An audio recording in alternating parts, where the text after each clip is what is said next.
Friends, this case took almost 2 years to complete because of several setbacks faced. First, when I placed 3 implants at the time of impression making, I found a periapical radiolucency beneath one of the implants. So I detorqued that implant in that visit and placed a new implant and gave a healing abutment. But that implant also failed unfortunately because patient's child hand hit it and it came out in the hand of the patient. So I placed the third implant in the palatal approach and decided for submerged healing.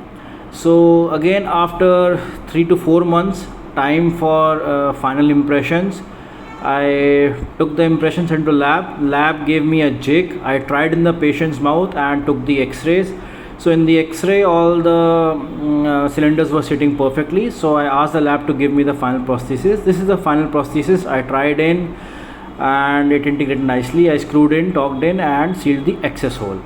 So this is the before and after. You can see the occlusal view and you can appreciate from the buccal view aspect, buccal view also. The x-ray, there was slight discrepancy, but I had no time to remake the prosthesis, so I sent the patient back home. If it comes again in future, I'll do the treatment. Thank you.